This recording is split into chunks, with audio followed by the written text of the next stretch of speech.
Assalamualaikum warahmatullahi wabarakatuh. Perkenalkan, nama saya Reni Febrian Saputra dengan NIM 3111-4237. Pada kesempatan kali ini, saya akan membuat sebuah video tutorial mengenai cara mengakses sumber-sumber sejarah untuk kepentingan penelitian maupun eh, kepentingan penulisan skripsi saya. Untuk itu, izinkan saya melakukan share screen terlebih dahulu.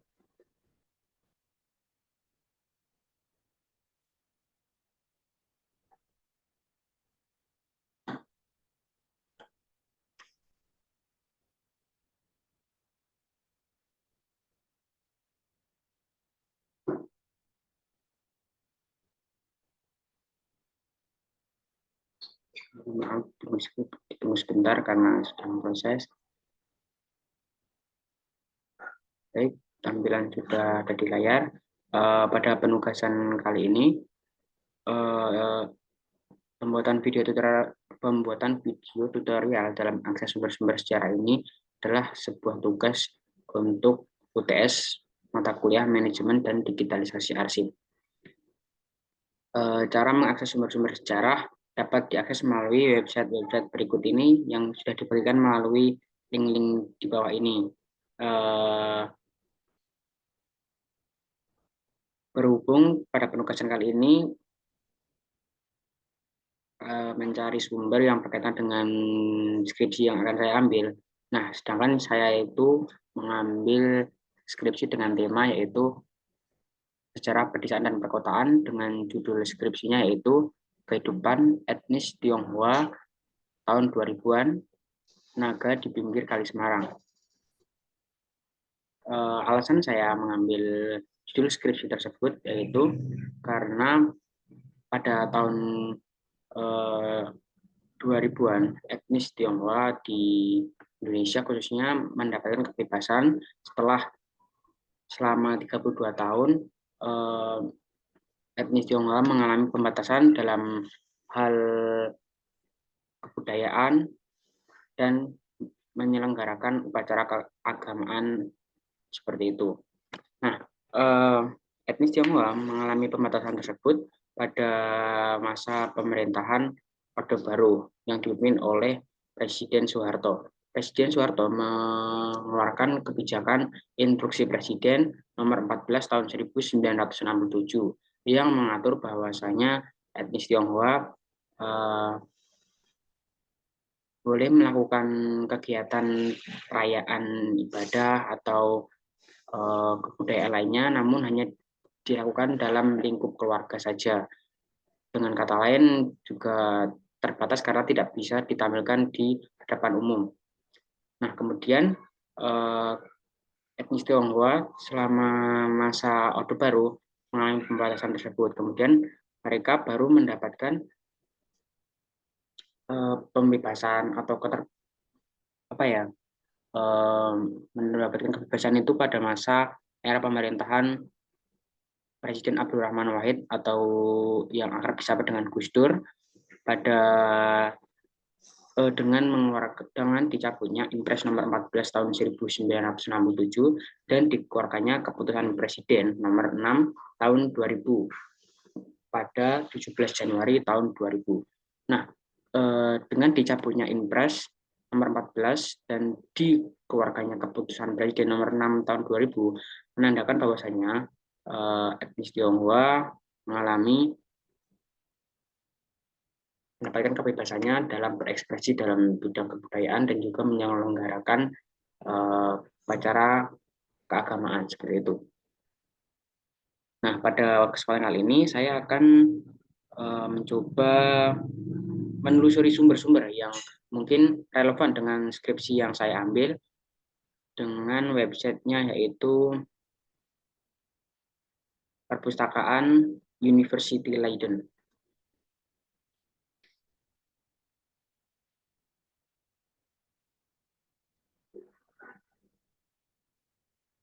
Nah, setelah kita mengklik link dari Perpustakaan University Leiden, kita akan dihadirkan pada halaman beranda seperti yang ada di layar ini. Kemudian kita bisa mencari buku, artikel, atau jenisnya yang berkaitan dengan sumber-sumber yang kita perlukan dengan memasukkan kata kunci pada katalog yang sudah disediakan oleh perpustakaan University Leiden. Nah, kata kunci tersebut kita masukkan di bagian sini, ada tulisan katalog. Nah, kita memasukkan kata kunci. Karena saya membahas tentang etnis Tionghoa di Semarang, maka saya akan memasukkan kata kunci yaitu Semarang. Oke, setelah itu kita cari.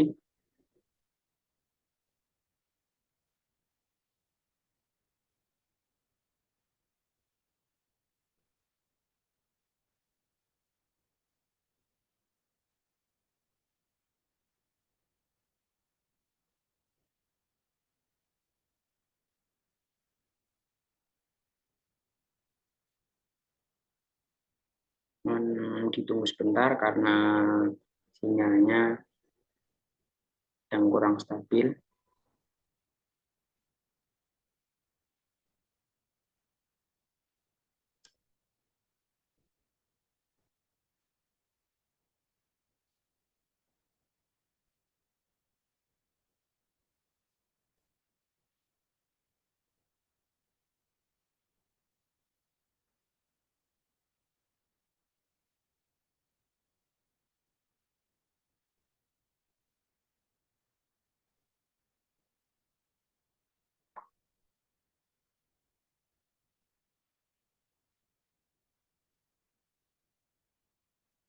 Oke, ditunggu sebentar. Nah, ini sudah mulai muncul sumber-sumber berupa buku maupun artikel yang sesuai dengan kata kunci yang saya masukkan tadi, yaitu Pecinan Semarang. Nah, buku-buku tersebut yang relevan dengan kata kunci tersebut seperti ini.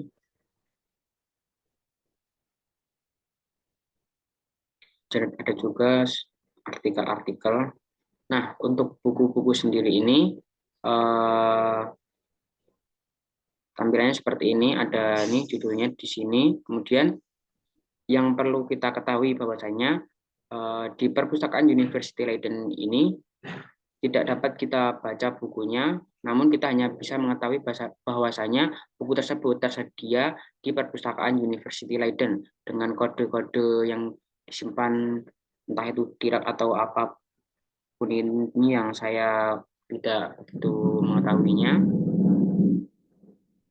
Perbedaannya dengan buku-buku itu, kalau di artikel itu ada yang bisa kita saksikan, bahwasanya artikel bisa dibaca secara online karena ini ada tulisan online akses ini. Kemudian ada juga artikel yang bisa kita download filenya sehingga kita bisa membacanya secara offline gitu. Kemudian fitur-fitur lainnya dari perpustakaan University Leiden ini, kita juga bisa mengklik tombol titik 3 ini untuk kita membuat citasi tentang buku ini maupun langsung menggunakan Mendeley seperti itu. Nah, untuk buku-buku ini sangat relevan sekali dengan tema skripsi yang saya ambil. Pada buku ini meskipun tidak dapat kita buka di sini, tetapi saya pernah membaca bahwasanya pada buku ini banyak sekali informasi-informasi yang termuat di dalamnya, sehingga kita bisa mengetahui mengenai Pecinan Semarang itu melalui buku ini, walaupun tidak begitu detail penjelasannya, tetapi cukup untuk menggambarkan bahwasanya Pecinan Semarang itu terdiri dari berbagai gang-gang dengan nama-nama yang unik seperti itu, di mana gang-gang di Pecinan Semarang itu memiliki karakteristiknya masing-masing.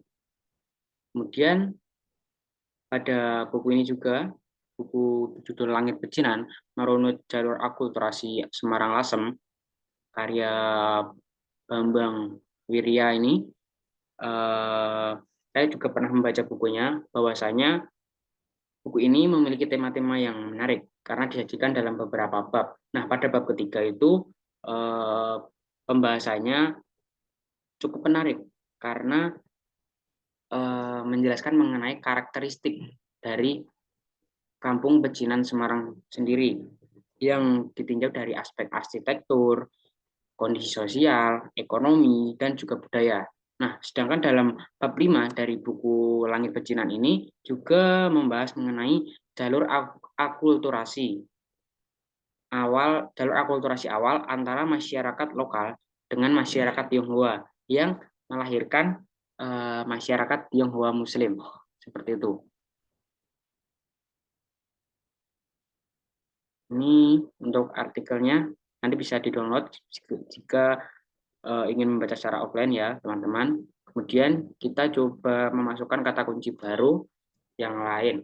Karena saya mengambil cakupan tahun 2000-an yang menandakan bahwasanya kebudayaan dari etnis Tionghoa mengalami kebebasan atau mendapatkan kebebasan setelah 32 tahun eh, mengalami pembatasan itu, maka saya akan mencoba memasukkan kata kunci yaitu Imlek. Karena Imlek sendiri berkaitan dengan kebudayaan Tionghoa karena di dalamnya masih banyak terkandung berbagai kebudayaan seperti barongsai, kemudian liong, terus kemudian banyak sekali makanan atau pakaian-pakaian yang berkaitan dengan Imlek.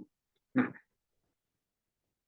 ketika saya memasukkan kata Imlek, maka di sini banyak sekali muncul berbagai artikel-artikel yang tidak hanya tentang Imlek yang ada di Semarang saja, melainkan cakupannya luas.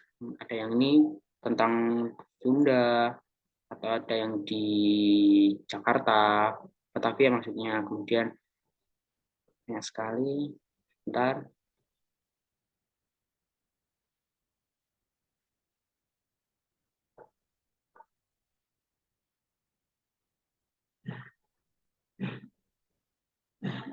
Nah, jadi pada perpustakaan University Leiden ini kata kunci tersebut menentukan terkait dengan sumber-sumber yang akan kita cari, yang akan muncul di pencarian kita, sehingga uh, ketika ingin mengakses perpustakaan University Leiden ini, pastikan terlebih dahulu kata kunci yang Anda masukkan itu benar dan sesuai dengan apa yang akan Anda cari, baik itu berupa buku maupun berupa artikel-artikel seperti itu.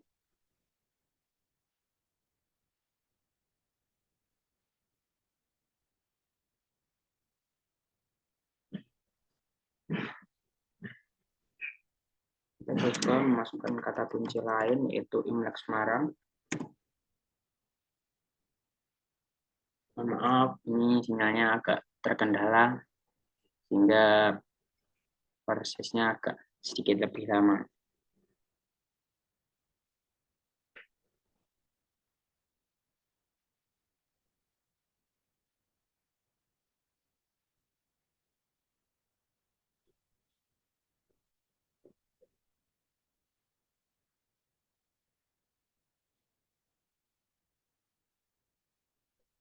Iya, saya ingin coba mengklik ini sebuah artikel karena ini juga aksesnya bisa didapatkan secara online. Saya coba buka.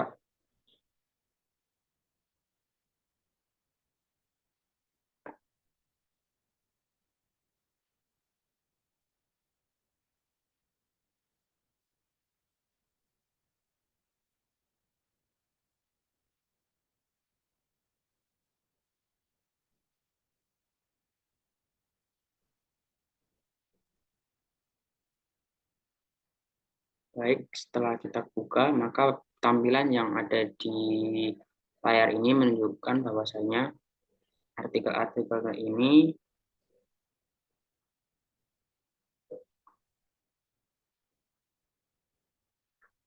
memuat informasi-informasi seperti judulnya, ini tanda dan makna teks pertunjukan barongsai, kemudian ada penulisnya, dan kemudian ada ini, kemudian ada yang mempublish dari Institut Seni Indonesia Denpasar dengan bahasa Inggris, kemudian ada juga sedikit deskripsi dari artikel tersebut. Bahwasanya pertunjukan barongsai dalam upacara ritual Imlek yang dilangsungkan secara arakan di Kota Semarang merupakan pertunjukan budaya yang unik dan khas. Seperti itu. Mungkin bisa dibaca selengkapnya oleh teman-teman.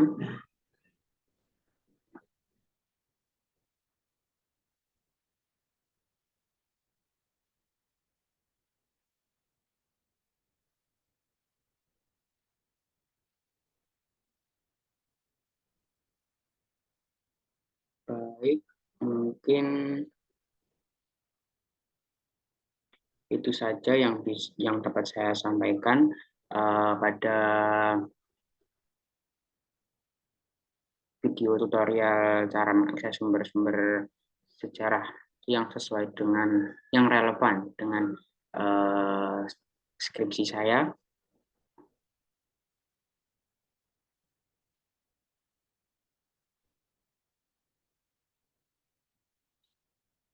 Sekian video tutorial dari saya. Apabila ada kesalahan kata atau perbuatan atau kekurangan dalam menyampaikan tutorial-tutorial mengakses sumber sejarah, mohon dimaafkan. Sekian. Assalamualaikum warahmatullahi wabarakatuh.